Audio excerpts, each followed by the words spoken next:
Hello दोस्तों, स्वागत है आप सभी का। डीआरडीओ एमटीएस एग्ज़ाम के लिए हम लोग मैथ्स के प्रैक्टिस सेट कर रहे हैं और उसी क्रम में ये अगली श्रृंखला है, अगली सीरीज है। आई होप दोस्तों आप लोग बिल्कुल जो आपकी तैयारी है, प्रिपरेशन है, अच्छी चल रही होगी। और हमारे द्वारा आप सभी लोगों के लिए जितना अच्छा हो सकता है, विशेष करके मैथ्स और रीजनिंग की आप चिंता बिल्कुल आप छोड़ सकते हैं। अगर आप हमारा रेगुलर वीडियो देखते हैं तो मैथ्स और रीजनिंग दोनों के ही प्रैक्टिस सेट्स, इसके अलावा जनरल अवेयरनेस के लिए भी मैं प्रैक्टिस सेट्स आप सभी के लिए अवेलेबल करवा दूंगा। कुछ क्वेश्चन प्रीवियस ईयर के पेपर से ले लूँगा, कुछ क्वेश्चन जो बिल्कुल आपके एग्जाम्स के लिए मोस्ट प्रोबेबल होंगे, तो ऐसे क्वेश्चंस को वहाँ पे इंक्लूड किया जाएगा। स्टार्ट करते हैं आज का फर्स्ट क्वेश्चन। और वीडियो में आगे चलने से पहले आप सभी दोस्तों से एक छोटी सी रिक्वेस्ट है कि वीडियो को लाइक ज़रूर कर दीजिएगा, साथ में वीडियो को ज़्यादा से ज़्यादा शेयर कर दीजिएगा। और जिन दोस्तों ने अभी तक हमारा चैनल सब्सक्राइब ना किया हो तो ज़रूर कर लें। इसके अलावा दोस्तों आप सभी लोगों के लिए फेसबुक पेज का ग्रुप है, साथ में टेलीग्राम चैनल और व्हाट्सएप ग्रुप का भी लिंक डिस्क्रिप्शन में दिया गया है, आप जा करके वहाँ से ज्वाइन कर सकते हैं। तो चलिए स्टार्ट करते हैं आज का first question. The price of electricity, बिजली की कीमत में 25% की इंक्रीमेंट वृद्धि हुई है। यदि कोई व्यक्ति खर्च उतना ही रखना चाहता है तो बिजली के इस्तेमाल में उसे कितने प्रतिशत कमी करनी होगी। देखिए इस टाइप के जो क्वेश्चन होते हैं ना, बहुत इजी होते हैं, बस थोड़ा सा आपको यहाँ पर समझने की ज़रूरत होती है। मैं आपको यहाँ पर एक ट्रिक बता रहा हूँ, बस इसे आप याद कर लीजिए। और इस टाइप का देखिए क्वेश्चन आपको ना जैसे प्रॉफिट लॉस वाले में, क्रय विक्रय वाले में, ठीक है, बाई सेल में, और साथ में देखिए यहाँ पर, तो इस टाइप के क्वेश्चन कई फॉर्म में आ सकते हैं, तो इसको आप अच्छे से समझ लीजिए। कुछ कमी ज़्यादा क्वेश्चन नहीं कराऊंगा मैं एक वीडियो के अंदर, लेकिन जितना क्वेश्चन कराऊंगा कि फिर उस टाइप का कोई भी क्वेश्चन हो, साथ में जो भी कॉन्सेप्ट है आप उसको बिल्कुल अच्छे से समझ लीजिए। ध्यान से देखिए, बिजली की कीमत है उसमें 25% की वृद्धि हो गई, लेकिन खर्च हम हमारा बढ़ना नहीं चाहिए, क्योंकि कीमत बढ़ी है और हम जितना खर्च पहले करते थे अगर उतना खर्च अभी भी करेंगे तो बिल्कुल ऑब्वियस सी बात है कि हमें जो है ज़्यादा बिल भरना पड़ेगा, क्योंकि कीमत बढ़ गई है। तो हमें यहाँ पर क्या करना होगा, उसके इस्तेमाल में कमी करनी होगी। अगर हम इस्तेमाल ही कम कर देंगे उसी रेशियो में, ताकि हमारा जो खर्च है बिल्कुल उतना ही रहे, इसके लिए हमें क्या करना होता है, ध्यान दीजिएगा। बिजली की कीमत में वृद्धि हुई है और हमें इस्तेमाल में कमी करनी है ना, इतना समझ में आ गया आपको ना।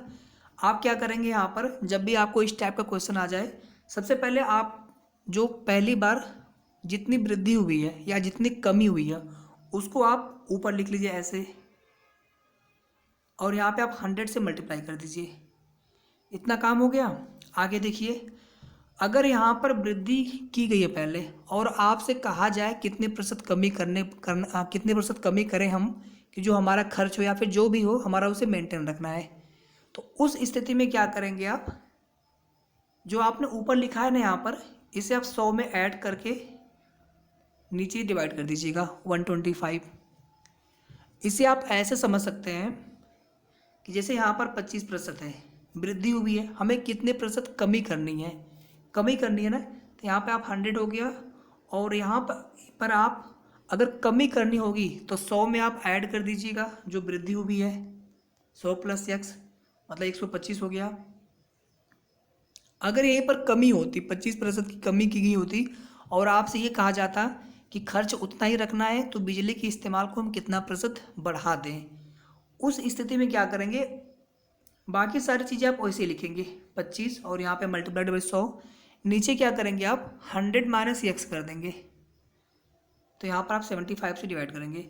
अगर आप ध्यान से देखें, 25 में आप 125 से डिवाइड करने पर वैल्यू कम आएगी, ठीक है, ये पूरा जो है।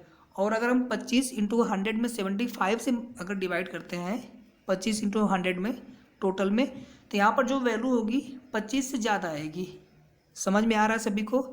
अगर आपको दिया गया है कि कितने प्रतिशत वृद्धि की गई है और बाद में हमें कितने प्रतिशत कमी करें कि हमारा जो हमारा बैलेंस है मेंटेन रहे, तो कमी करने के लिए क्या करेंगे हम लोग, नीचे हम ज़्यादा से डिवाइड करेंगे, यानी हम 100 में जो वृद्धि की गई है उसको ऐड करके उससे डिवाइड कर देंगे।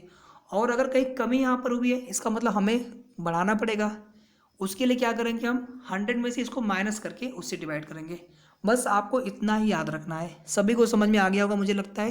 तो आइए यहाँ पर हम क्वेश्चन कर लेते हैं। 25 प्रतिशत की वृद्धि हुई है ना, हमें कितने प्रतिशत इस्तेमाल में कमी करनी है, हम क्या करेंगे 100 में 25 को ऐड कर देंगे, 125 हो गया। और ये इतना काम हमेशा करना है आपको। तो 25 पचे 125 और 25 चौके 100, 5 पचे 25 मल्टीप्लाई कर देंगे 20 आ गया। मतलब वृद्धि से कमी हमेशा कम आएगा, और उसे कैलकुलेट करने के लिए वृद्धि वाले में 100 जोड़ करके हम नीचे डिवाइड कर देंगे। और अगर कमी है तो वृद्धि हमेशा ज़्यादा आएगा कमी के परसेंटेज से, और नीचे जो है हम 100 में से उस कमी को माइनस करके डिवाइड करते हैं, ताकि ओवरऑल जो वैल्यू हमारा है वो प्रतिशत वृद्धि निकल कर आए, और उसकी जो वैल्यू होगी प्रतिशत वो कमी वाले प्रतिशत से ज़्यादा होगी। समझ में आ गया सभी को? तो यहाँ पर हमारा बी होगा राइट आंसर। चलते हैं नेक्स्ट क्वेश्चन पर। एक विक्रेता अपने सामान पर लागत मूल्य से, जो उसकी कॉस्ट प्राइस है, उससे अधिक 20% मूल्य अधिक अंकित करता है। फिर वह कुछ डिस्काउंट देता है, छूट देता है, और उसके बावजूद उसको जो है 8% का लाभ होता है। तो छूट की दर क्या होगी आपको ये बताना है। बहुत इजी ट्रिक है, बाकी तो आप करते रहिए 5 मिनट तक। मैं आपको जो ट्रिक बता रहा हूँ बिल्कुल आप 30 सेकंड में 25 सेकंड में आप ये क्वेश्चन बहुत इजीली कर सकते हैं। और थोड़ी सी अगर आपने स्पीड अगर आप प्रैक्टिस कर लिया आप, तो ये क्वेश्चन आप 15-20 सेकंड में आप कर सकते हैं। कैसे, आइए देख लेते हैं। ध्यान से देखिए, बिल्कुल एक लाइन का क्वेश्चन है ये, और 10 सेकंड में आप कर लेंगे कैलकुलेशन। अगर थोड़ा इजी है ना, 10 सेकंड में ये क्वेश्चन बन जाएगा। ध्यान से देखिए, मैंने आपसे क्या बताया था प्रीवियस लेक्चर में कि आप लागत मूल्य को, क्रय मूल्य को, जो आपका बेसिक मूल्य, उसको आप 100% मान लीजिए, ऐसे 100% मान लीजिए इसको। ठीक है, यहाँ तक आपने इसे 100% मान लिया, जो आपकी लागत मूल्य है, या फिर क्रय मूल्य कह लीजिए, लागत मूल्य कह लीजिए, कास्ट प्राइस कह लीजिए, 100%। ठीक है, तो विक्रेता क्या कर रहा है कि अपने सामान पर लागत मूल्य से 20% अधिक अंकित करता है। 20% अधिक का मतलब हो गया सीधे सीधे 100 + 20 यानी 120 हो गया। ये हमारा हो गया अंकित मूल्य। इस पर कुछ छूट देना है, मान लिया हमने X% छूट दे दी, तो अब उसे कितना प्राइस मिलेगा बेचने पर। जो छूट हमने दे दी उसको हम क्या करते हैं, 100 में से माइनस करते हैं विद रिस्पेक्ट टू 100 के सापेक्ष जो है उस छूट को माइनस करके 100 से डिवाइड कर देते हैं। इतना करने के बाद ये जो वैल्यू पूरा है, ये अभी भी फाइनली इसकी जो वैल्यू होगी 100% से ज़्यादा होगी। कितनी ज़्यादा होगी, 8%, यानी 108 हो जाएगा। ये हमारा विक्रय मूल्य है।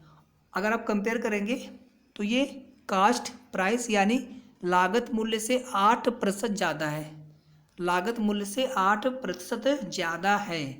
ठीक है, और यहाँ पर देखिए बोला भी है कि 8% का लाभ होना चाहिए। 8% के लाभ का मतलब हो गया कि लागत मूल्य से 8% ज़्यादा होना चाहिए विक्रय मूल्य। मतलब विक्रय मूल्य हमारा 108 आ गया। और यह विक्रय मूल्य हमें कैसे मिल रहा है, जो हमारा अंकित मूल्य है उस पर हम कुछ डिस्काउंट दे रहे हैं, हमें वही डिस्काउंट बताना है। मान लिया हमने X% डिस्काउंट दिया, ठीक है, तो उसको हम 100 में से माइनस कर देंगे। मान लिया हमने 5% डिस्काउंट दिया था, तो अब यहाँ पर 95 ही तो मिलेगा ना इसको, 100 के संदर्भ में, 100 के रिस्पेक्ट में, 100 के सापेक्ष। ठीक है, 100 के सापेक्ष अब उसे जो है 95 मिलेगा। अगर X% छूट दिया है मतलब 100 - X मिलेगा, तो 100 - X से मल्टीप्लाई कर देंगे इसमें। ठीक है, और पूरे में 100 से डिवाइड कर देंगे, तो ये हमारा आ जाएगा छूट के बाद जो हमारा विक्रय मूल्य होगा। अब अगर ये विक्रय मूल्य क्रय मूल्य से अगर ज़्यादा होता है तो ऑब्वियस सी बात है लाभ होगा, और अगर विक्रय मूल्य हमारा क्रय मूल्य से कम आता है तो बिल्कुल ऑब्वियस सी बात है कि वहाँ पर घाटा होगा, नुकसान होगा, लॉस होगा। ठीक, अब देखो यहाँ पर हम कैसे क्वेश्चन एक लाइन में बनाते हैं। आपने एज्यूम कर लिया कि हमारे जो लागत मूल्य है, कॉस्ट प्राइस 100 है। ठीक है, विक्रेता अपने सामान पर लागत मूल्य से 20% अधिक अंकित मूल्य करता है। इसका मतलब अंकित मूल्य जो था 120 हो गया। अब इस अंकित मूल्य पर उसने कुछ छूट दे दी, मान लिया उसने X% की छूट दे दी, तो आप उसको क्या करिए, 100 में से माइनस कर लीजिए। हमेशा हम प्रतिशत जो होता है 100 के ही रिस्पेक्ट में निकालते हैं ना, तो 100 में से X माइनस कर दीजिए जितने प्रतिशत छूट दी है।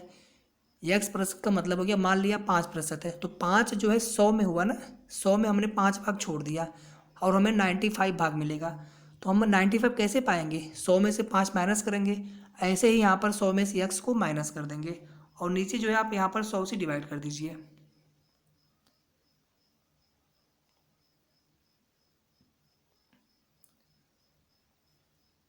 सॉरी, यहाँ तक सभी को समझ में आ गया। अब ये जो वैल्यू मिलती है ना ओवरऑल, जो इतना ये वैल्यू है ना सॉल्व करने पर, ये जो वैल्यू हमारा है अब जो आएगा वो विक्रय मूल्य होगा, यानी छूट देने के बाद जो मूल्य हो रहा है उसी मूल्य पे हम सामान बेच रहे हैं ना, तो वह विक्रय मूल्य हो गया। और ऑलरेडी आपको दे रखा है कि इसे 8% का फायदा हो रहा है। इसका मतलब ये हो गया कि विक्रय मूल्य लागत मूल्य से 8% ज़्यादा होगा। लागत मूल्य आपने 100 मान रखा है, मतलब विक्रय मूल्य हमारा कितना हो गया, 108 हो गया। बस इसी को आप सॉल्व कर लीजिए, आपका आंसर आ जाएगा। देखो ये हो गया 20 छक्का 120 और यहाँ पर 20 25 100 हो गया। फिर यहाँ पर देखो आप 6 से आप करना है 108 को, तो यहाँ पर 18 हो जाएगा। फिर क्रॉस मल्टीप्लाई कर देंगे तो ये सब कट गया, यहाँ पे 5 बचा नीचे और यहाँ पर 18 बचा, तो इसका आप मल्टीप्लाई कर देंगे ईच अदर।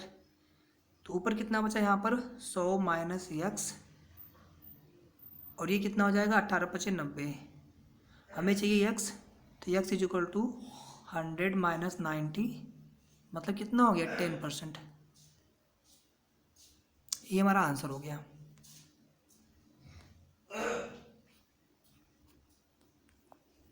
ठीक है, तो आई होप सभी को समझ में आ गया होगा। काफ़ी ज़्यादा इजी प्रश्न है और इसी तरह से आपको इन प्रश्नों को करना होता है। थोड़ा सा टाइम दोस्तों ज़रूर लग रहा है, लेकिन जो भी मैं आपको कॉन्सेप्ट बताना चाहता हूँ उसको आप अच्छे से समझ लीजिए, ताकि इस टाइप के क्वेश्चन फिर कभी आया तो आप लोग बिल्कुल भी परेशान ना हो, बिल्कुल घबराए नहीं, और बहुत कम टाइम में उस क्वेश्चन को आप सॉल्व कर सकें। चलिए देखते हैं नेक्स्ट क्वेश्चन। एक स्फीयर है, गोलक है, उसकी जो है रेडियस त्रिज्या को दोगुना कर दिया जाता है, तो उसके पृष्ठ क्षेत्रफल में वृद्धि का प्रतिशत क्या होगा। ये गोलक हो गया, रेडियस इसकी आर आप सपोज कर लीजिए। तो किसी गोलक के लिए उसके पृष्ठ क्षेत्र के लिए जो फार्मूला होता है, सरफेस एरिया पृष्ठीय क्षेत्रफल, वह फार्मूला होता है 4πr²। ठीक, अगर यही आधा गोला होगा तो आधा गोला, तो इसका जो संपूर्ण क्षेत्रफल होगा वो होता है 3πr²। ठीक है, तो ये सब चीज़ें आपने ऑलरेडी पढ़ रखी होगी, तो इतना सा आप याद रखिए। अगर ये पूरा गोला है तो 4πr², अगर ये हेमी स्फीयर है आधा गोला है पूरा लेना है अगर तो 3πr², और केवल अगर ये पार्ट लेना है, ये वाला ये नहीं लेना है, इसको नहीं लेना है, केवल ये पार्ट लेना है। जैसे इसमें हमने पूरा ले लिया और हमें यहाँ पे केवल आधा लेना है, तो इसके लिए क्या हो जाएगा 2πr²। और कहीं अगर ये बोले कि इसको आधा कट करने के बाद हमें ये वाला इसको भी इसमें ऐड करना है, इसका भी क्षेत्रफल, क्योंकि गोला है ना, तो जो ये वाला पार्ट होगा ना आपको कुछ ऐसा दिखेगा। तो ये सर्कल हो गया, इसका क्षेत्रफल πr², तो इसे भी हमें ऐड करना पड़ेगा 2πr² में, तो इसके लिए हो जाएगा क्षेत्रफल 3πr²। ठीक है, बस इतना ही आप जानते रहिए। आइए क्वेश्चन कर लेते हैं हम लोग यहाँ पर। पहले देखिए यहाँ पर क्षेत्रफल हो गया 4πr²। अभी हमने क्या किया, गोलक की जो त्रिज्या है आर है उसको दोगुना कर दिया। दोगुना का मतलब हो गया कि 4πr की जगह हमने 2r कर दिया, उसको डबल कर दिया। ठीक, पहले ये था उसका क्षेत्रफल, अब जो है गोलक के लिए क्षेत्रफल इतना हो गया। थोड़ा सा इसको सॉल्व कर लेते हैं। यहाँ पर देखो आप 2 का स्क्वायर होगा यहाँ पर, तो 2 दूनी 4 और ये मल्टीप्लाई करेंगे 4 से, तो यहाँ पर हो जाएगा, या आप इसको ऐसे ही रहने दो, 2 दूनी 4 को आप बाहर कर लो और बाकी को आप अंदर लिख दो 4πr²। मतलब ये जो 2 हुआ ना एक्स्ट्रा, इसको हमने यहाँ बाहर रख लिया, बाकी 4π और r² हमने यहाँ पर रख लिया। ठीक, अब पूछ रहा है ना उसके पृष्ठ क्षेत्र में वृद्धि का प्रतिशत क्या होगा। ध्यान से देखो आप, पहले उसका पृष्ठ क्षेत्रफल 4πr² था, अभी जो है 4πr² का 4 गुना हो गया है, 4 टाइम्स।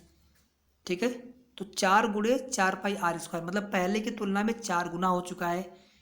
तो पहले आप यहाँ पर ये निकालिए प्रतिशत वृद्धि से पहले कि कितनी वृद्धि हुई है। पहले 4πr² था, अभी हो गया ये 4πr² का 4 गुना, तो इन दोनों का डिफरेंस कितना होगा 3πr²। ठीक है, ओवरऑल इतना वृद्धि हुआ है, लेकिन हमें इसको निकालना है प्रतिशत में। तो पहले हम क्या करेंगे, इसका रेशियो निकालेंगे, जो हमारा पहला वाला बिल्कुल इनिशियल हमारा 4πr², ये हमारा जो पहले वाला क्षेत्रफल है। ठीक है, और प्रतिशत वृद्धि निकालना है तो यहाँ पर हम 100 से मल्टीप्लाई कर देंगे। कोई दिक्कत यहाँ तक? सभी को समझ में आ गया?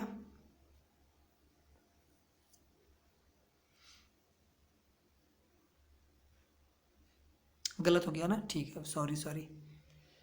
एक्चुअली हम इसको इसमें से जब इसको माइनस करेंगे तो ये हो जाएगा टोटल 4 चौका 16 पाई आर स्क्वायर, मतलब यहाँ पर हो जाएगा 12। ठीक है, माफ़ी चाहूँगा, ये गलती हो गया मुझसे। ठीक, तो ये मैंने आपको समझा दिया कि हाँ 4 टाइम से बढ़ चुका है, लेकिन जब इसको माइनस करेंगे, इसमें से इसको माइनस करेंगे कितना वृद्धि हुआ है ओवरऑल, तो ये 4 से 4 मल्टीप्लाई करना मैं भूल गया यहाँ पर, तो ये हो जाएगा 4 चौका 16 पाई आर स्क्वायर। अब इसमें से इसको माइनस कर लेंगे तो यहाँ पर आपका हो जाएगा 12 पाई आर स्क्वायर। अभी ठीक है, आगे देखो फिर, पाई से पाई कैंसिल, आर स्क्वायर से आर स्क्वायर कैंसिल आउट, और यहाँ पर 12 में 4 से डिवाइड करेंगे, यहाँ पर 3 हो जाएगा, और 3 का 100 से कर देंगे मल्टीप्लाई, तो ये हो जाएगा 300%। ठीक है, डी हमारा यहाँ पर राइट आंसर हो जाएगा। तो इस तरह के क्वेश्चन हम ऐसे ही करते हैं, जिसके सापेक्ष पूछा जाता है उसको हम डिवाइड में लिख देते हैं, और अगर प्रतिशत कमी है तो भी डिफरेंस ले लेते हैं कमी वाले को इससे पहले वाले से। अगर वृद्धि हो रही है तो भी कितना वृद्धि हुआ उसका डिफरेंस ले लेते हैं, उसको ऊपर यहाँ पर लिख देते हैं, और यहाँ पर 100 से मल्टीप्लाई। तो आई होप सभी को ये प्रश्न समझ में आ गया होगा। चलिए करते हैं फिर अगला क्वेश्चन। यहाँ पर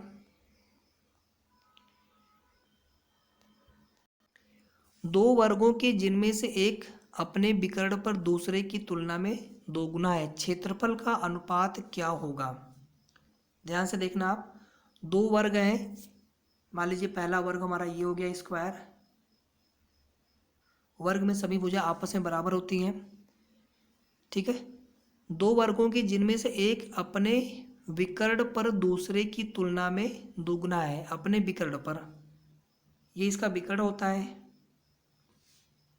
ठीक है, और जो दूसरा हमारा वर्ग है, यहाँ पर ये कह रहा है कि इसका जो विकर्ण है ये विकर्ण इसका है पहले वाले की तुलना में दोगुना है।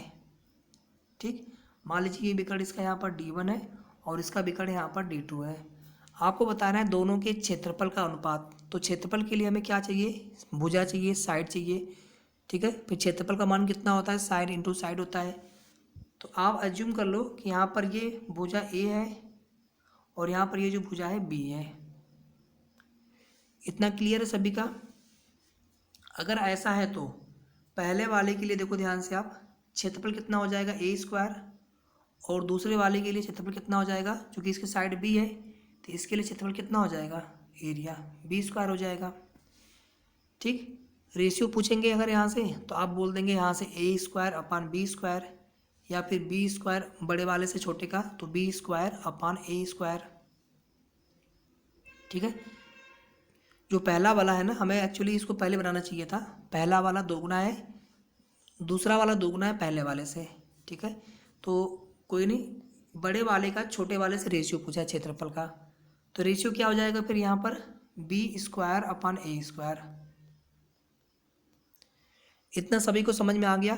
अब आगे आप ध्यान से देखो, सभी एंगल 90 डिग्री होते हैं स्क्वायर में, तो पाइथागोरस थ्योरम से यहाँ पर देखो आप, D1 मतलब हमारा ये हो गया कर्ण, हाइपोटेनस, तो D1 स्क्वायर इक्वल टू हो जाएगा लंब का स्क्वायर प्लस आधार का स्क्वायर, A का स्क्वायर प्लस A का स्क्वायर, मतलब 2A स्क्वायर। यहाँ तक क्लियर है सभी को? इसी तरह आप यहाँ पर D2 लिख लो, B का स्क्वायर प्लस B का स्क्वायर, लंब का स्क्वायर प्लस आधार का स्क्वायर, कितना हो जाएगा? 2B square. यहाँ तक सभी को क्लियर है? ठीक है, आगे देखो आप, क्या बोल रहा है कि जो पहला वाला है ना, उसका जो विकर्ण है, डायगोनल है, दूसरे वाले की तुलना में दोगुना है, मतलब जो D2 है ये D1 का दोगुना है। सॉरी, यहाँ पे D2 स्क्वायर रहेगा, तो D2 जो है D1 का दोगुना है, मतलब D2 जो है ये 2 टाइम्स ऑफ D1 है। ठीक है, आगे देखो आप, यहाँ पर स्क्वायर कर दो आप दोनों साइड में, तो D2 square is equal to यहाँ पर हो जाएगा 4D1 स्क्वायर। यहाँ तक ठीक है? मैं इसको रब कर दूँ, रब करके मैं फिर से कर रहा हूँ। यहाँ पर ध्यान से देखना आप, हमने आपसे क्या बोला कि D2 is equal to 2D1, इसलिए D2 square is equal to 4D1 square. ठीक है, और D2 स्क्वायर कितना हमने निकाला था पाइथागोरस थ्योरम से, ये आया था 2B स्क्वायर, और 4D1 स्क्वायर, D1 स्क्वायर कितना आया था 2A स्क्वायर आया था, 2A स्क्वायर। ठीक है, यानी 2B square is equal to, ये मल्टीप्लाई कर देंगे तो हो जाएगा 8A स्क्वायर। और जब हमने आपसे रेशियो पूछा था तो रेशियो कैसे निकाला था आपने, बड़े वाले की साइड B थी, छोटे वाले की साइड A थी, तो बड़े वाले के लिए क्षेत्रफल B स्क्वायर हो गया था, B इंटू बी, और छोटे वाले के लिए A स्क्वायर हो गया था, A इंटू ए। दोनों का रेशियो कितना हो गया था, B square upon A square हो गया था। ठीक, यहाँ पर ध्यान से देखो आप, इसमें से यहाँ से ध्यान से, ये 2 4 जा 8 हो गया, मतलब B square is equal to 4A square. हमें यहाँ से रेशियो चाहिए B square upon A square का, इसको आप इधर लेके आ जाओ, तो B square upon A square, इधर कितना बचा 4, इसके अपान आप 1 एज्यूम कर लो, तो कितनी वैल्यू आ गई B square upon A square का, 4 अपान 1, मतलब वह स्क्वायर, वह वर्ग जिसके डायगोनल विकर्ण का मान दोगुना है पहले वाले की तुलना में। ठीक है, तो बड़े वाले का क्षेत्रफल छोटे वाले के क्षेत्रफल से के साथ जो रेशियो बनेगा 4:1 बनेगा, 4:1। तो यहाँ पर हमारा सी हो जाएगा बिल्कुल राइट आंसर। आई होप आप सभी को ये प्रश्न बिल्कुल अच्छे से समझ में आ गया होगा, एक बार आप फिर से देख लेना इसको।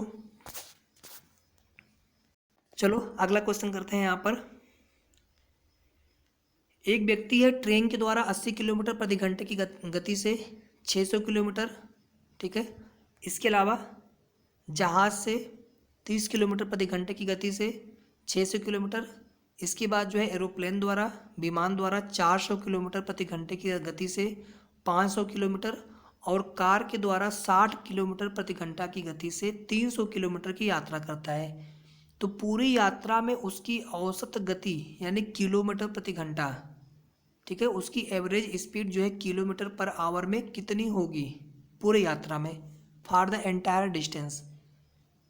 ठीक है, तो हमें औसत गति चाहिए। औसत गति कैसे मिलेगी, हमें औसत गति निकालने के लिए, एवरेज स्पीड निकालने के लिए, देखिए जो फार्मूला होता है ना, वेलोसिटी यानी चाल बराबर दूरी बटे समय। ठीक है, तो एवरेज स्पीड के लिए क्या करेंगे हम, टोटल डिस्टेंस मतलब कुल दूरी हो गया, टोटल दूरी अपान कुल समय। ठीक है, हमें ऐसे कैलकुलेट करना पड़ेगा। यहाँ तक सभी को समझ में आ गया, टोटल डिस्टेंस अपान टोटल समय। अब देखो यहाँ पर आप सभी लोग, हमारे पास यहाँ पर डेटा क्या अवेलेबल है, हमें यहाँ पर किलोमीटर प्रति घंटा यानी चाल दी गई है, और साथ में दूरी दिया गया है, लेकिन समय नहीं दिया गया है। समय के लिए क्या कर लेंगे हम लोग, समय बराबर क्या हो जाएगा, दूरी बटे चाल, दूरी बटे चाल। इस तरह से हमें जो है ट्रेन से कितना समय लगा, जहाज़ से, एरोप्लेन से, ठीक है, और लास्ट में जो है कार द्वारा, सभी फाइंड आउट हो जाएंगे। तो सभी टाइम को हम ऐड कर लेंगे और सभी हम डिस्टेंस को ऐड कर लेंगे, तो टोटल डिस्टेंस में टोटल समय से डिवाइड कर देंगे, तो इस तरह से हमारा जो है एवरेज स्पीड निकल आएगा। ठीक, कैसे करेंगे देखो ध्यान से आप लोग, average speed is equal to, यहाँ पर देखो आप, ट्रेन के द्वारा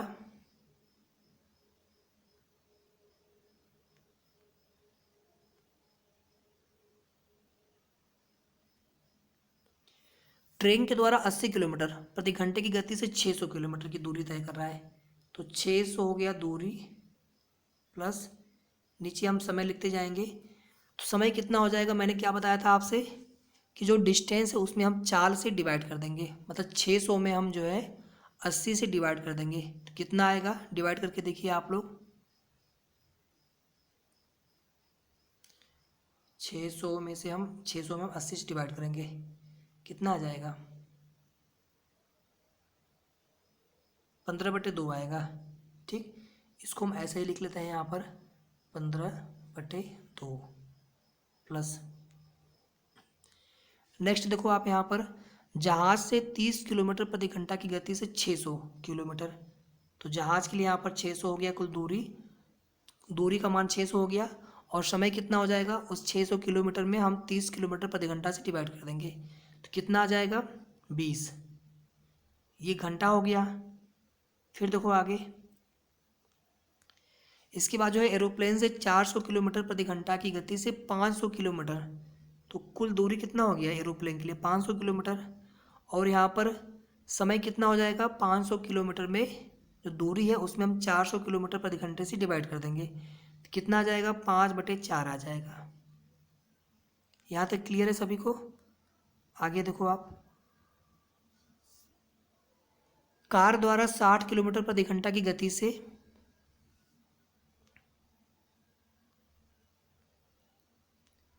300 किलोमीटर की यात्रा करता है। तो कार के लिए यहाँ पर हो गया 300 किलोमीटर और समय कितना हो जाएगा, 300 किलोमीटर में हम 60 किलोमीटर प्रति घंटा से डिवाइड कर देंगे तो कितना आ जाएगा, यहाँ पर आ जाएगा 5 घंटा। ठीक है, अब इसी को हमें सॉल्व कर लेना है, हमारा आंसर आ जाएगा। मैं यहाँ पर ऊपर सॉल्व कर रहा हूँ, ध्यान से देखिए आप सभी लोग। ऊपर वाला जो कुल दूरी ऐड कर लेंगे 6 6 1200, 12 5 1700, 1700 300 प्लस कितना हो जाएगा 2000। तो कुल दूरी यहाँ पर कितना आ गया 2000 आ गया किलोमीटर। नीचे देखो समय, पहले है 15/2, फिर है +20, प्लस है 5/4 और प्लस है 5। हम क्या करते हैं, इसको ऐड करने के लिए हम एलसीएम ले लेते हैं। यहाँ पर एलसीएम हो जाएगा 4। ठीक है, यहाँ तक क्लियर है सभी को। 15/2 तो यहाँ पर कितना हो जाएगा, 2 दूनी 4 और 15 दूना 30, प्लस आगे देखो आप 20 है, इसके बटे आप 1 मान लीजिए। 1 से 4 में डिवाइड करेंगे एलसीएम में तो 4 और 20 का 80 हो जाएगा। फिर प्लस 5/4 है, यहाँ पर हो जाएगा 5 सीधे सीधे। फिर प्लस यहाँ पर 5 के बटे 1 मान लीजिए, 1 चौके 4 एलसीएम में भाग देंगे, फिर उसका मल्टीप्लाई करेंगे अंश में यहाँ पर 5 से, तो यहाँ पर हो जाएगा 20।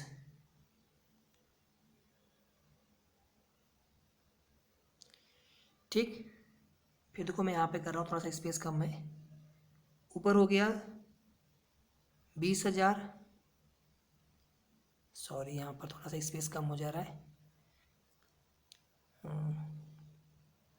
ये हो गया 20,000 ना, इसको थोड़ा सॉल्व कर लेते हैं और कितना हो जाएगा ये। ऊपर देखो आप 8 30 + 80 110 हो गया। 110 यहाँ पर हो जाएगा 115 और ये हो जाएगा 135। ठीक है, यहाँ तक 135 हो गया। और ये जो 4 हमारा है ये ऊपर जाके इसमें मल्टीप्लाई हो जाएगा 2000 में। ठीक है, 20,000 नहीं बल्कि 2000 है, तो 2000 में 4 से मल्टीप्लाई कर देंगे, नीचे कितना हो जाएगा 135। मैं पूरा रफ कर दे रहा हूँ यहाँ पर, 2000 में 4 से मल्टीप्लाई और नीचे जो कितना आया था 135 आया था। अब इसी को हम सॉल्व कर लेते हैं। ध्यान से देखो आप सभी लोग, 5 से पहले यहाँ पर करते हैं, देखते हैं 5 से। 5 दूनी 10 और 5 सत्ते 35, यहाँ पर हो गया 5 चौके 20, 400। और सॉल्व हो पाएगा, नहीं हो पाएगा ना। ऊपर कितना हो गया 1600 और नीचे कितना हो गया 27। अब हम 1600 में 27 से डिवाइड करके देखते हैं। पहले जाएगा 5 बार तो कितना हो जाएगा 5 सत्ते 35, 5 दूनी 10 3 13, 135। 160 में से 135 माइनस करेंगे तो कितना आ जाएगा 25 और यहाँ पर 1 0 और है। अब यहाँ पर हम 27 का टेबल कितनी बार पढ़ेंगे, देखिए ध्यान से, 9 बार पढ़ेंगे। ठीक है, तो 9 सत्ते 63, 9 दूनी 18, 6 24, कितना बचेगा 7 बचेगा। तो हमने 9 बार टेबल पढ़ा, नीचे हमारा 27 ही रहेगा और यहाँ पर कितना बचा शेषफल 7 बचा। ठीक है, तो हमारा जो एवरेज स्पीड कितना आ गया किलोमीटर प्रति घंटा में 59 पूर्णांक हो गया और 7/27 फ्रैक्शन में, मतलब 59 से ही 7/27 किलोमीटर प्रति घंटा। ये हमारा फाइनली आंसर हो गया। D is the right answer. सभी को समझ में आ गया। कुल दूरी में कुल समय से डिवाइड करना होता है और हर समय के लिए क्या करेंगे, उस पर्टिकुलर जो भी हमारा यात्रा का साधन है उसके कुल दूरी में चाल से डिवाइड कर देंगे तो उसके लिए समय पता चल जाएगा। ऐसे ही सभी के लिए अलग अलग समय निकाल करके उनको हम ऐड करते जाते हैं। ठीक है, और इसी तरह से सभी के अलग अलग हम दूरी को ऐड कर लेते हैं, तो इस तरह से कुल दूरी और कुल समय हमें पता चल जाएगा। कुल दूरी में हम कुल समय से डिवाइड कर देंगे तो हमें जो है एवरेज चाल या फिर एवरेज स्पीड का मान ज्ञात हो जाएगा। आई होप सभी को बिल्कुल प्रश्न अच्छे से समझ में आ गया होगा। ठीक है दोस्तों, बस इतना ही। आगे के जो क्वेश्चन होंगे अगले वीडियो में हम इंक्लूड कर लेंगे। ज़्यादा क्वेश्चन नहीं ले रहे ताकि जितना भी आपको बताया जाए उतना आप अच्छे से देख सकें और उसको आप प्रैक्टिस कर सकें। ये क्वेश्चन आप एक बार अपने से भी करने की कोशिश करिएगा, बनाने की कोशिश करिएगा। ठीक है, बाकी आगे के क्वेश्चन हम अगले वीडियो में कर लेंगे। ज़्यादा लंबा वीडियो नहीं बना रहा हूँ। इसके बाद हम लोग करेंगे प्रैक्टिस, तो वहाँ पर हम लोग थोड़ा सा समय लेकर के प्रश्नों की संख्या हम बढ़ाएंगे। 30, 35 या फिर जितने क्वेश्चन आपके पूछे जाएंगे एग्जाम में उतने प्रश्न हम लेकर के आएंगे और उनको जो है बिल्कुल समय सीमा के अंतर्गत करने का प्रयास करेंगे। अभी यहाँ पर हम लोग जो डिटेल में इसको हम कर रहे हैं प्रैक्टिस। तो मिलते हैं दोस्तों नेक्स्ट वीडियो में। तो वीडियो को लाइक एंड शेयर करना ना भूलें और साथ में चैनल को जरूर सब्सक्राइब कर लेंगे। बाकी दोस्तों जो लिंक आपको डिस्क्रिप्शन में दिया गया है जाकर के आपको ग्रुप्स ज्वाइन जरूर कर लीजिएगा। Thank you so much, thanks for watching.